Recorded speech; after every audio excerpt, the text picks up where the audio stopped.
Simulation theory, or simulation hypothesis, is a theory that all perceived reality is an artificial simulation. This isn't a new idea, and has been covered in many YouTube videos, books, and even scientific papers, as well as films such as the Matrix series. But today I thought we'd take another look at this concept by looking at how we perceive reality. If you are watching this video on a desktop computer, laptop, tablet or smartphone, then you are looking at a screen displaying the graphics. Those graphics are a simulation. The processing chip within the device you are using is converting numbers into signals that are interpreted by the screen into something your eyes interpret as moving images. So in a very real sense, you're not experiencing what the computer is processing directly. There are many layers of abstraction between you and what's really going on inside the computer. The images you see on the screen are an interpretation of the internal activities of the computer. Clicking on a button, picking from a menu, or adjusting a slider bar on the screen will trigger events within the computer. These events and the cascade of events that follow will respond by updating the screen. Giving yourself time to think, it becomes obvious that the button you clicked on has no physical existence whatsoever. What does matter are the events that you have triggered by clicking on the image of the button.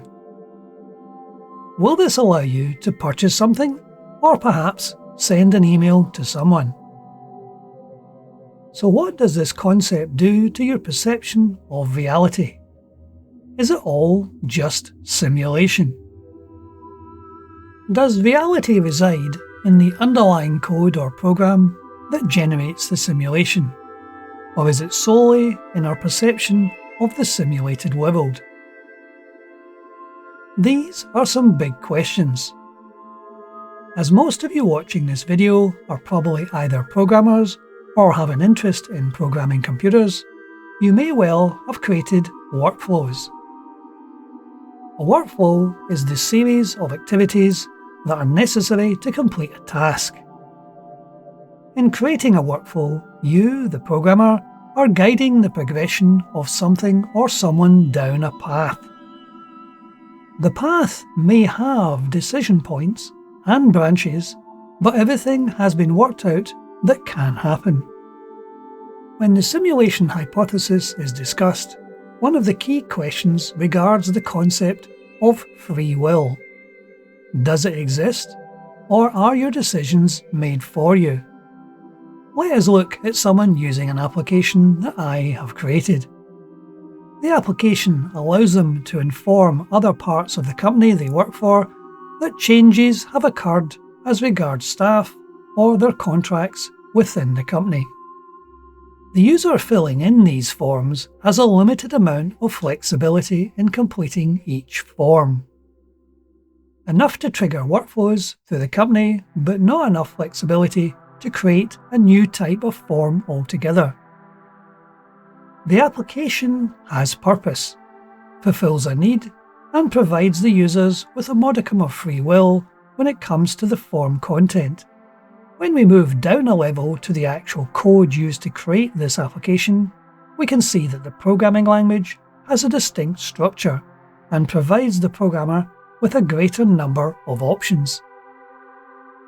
But there are still limitations to what the programming language can achieve, as it too is constrained by the operating system, which in turn is constrained by the actual hardware of the computer.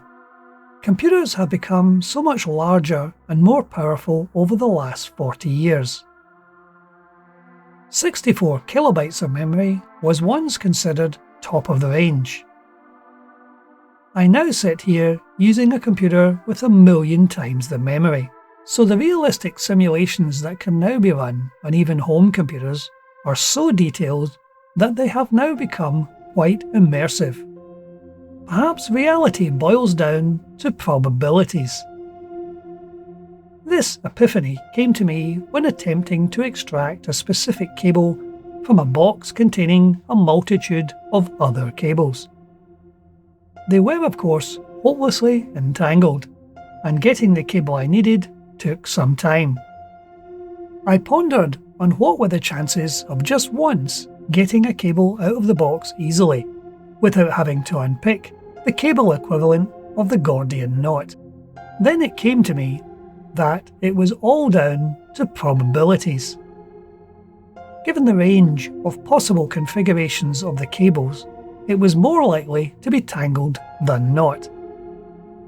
The few scenarios where the cables were untangled were unlikely. Of course, being a solution seeker, I then tidied the box and used reusable cable ties so that the next time the odds would be in my favour.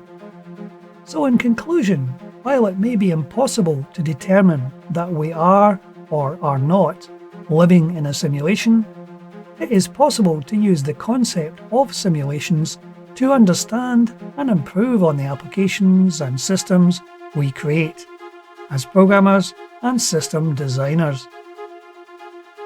Hopefully, this will have given you food for thought, but that's it for today. Thank you for watching.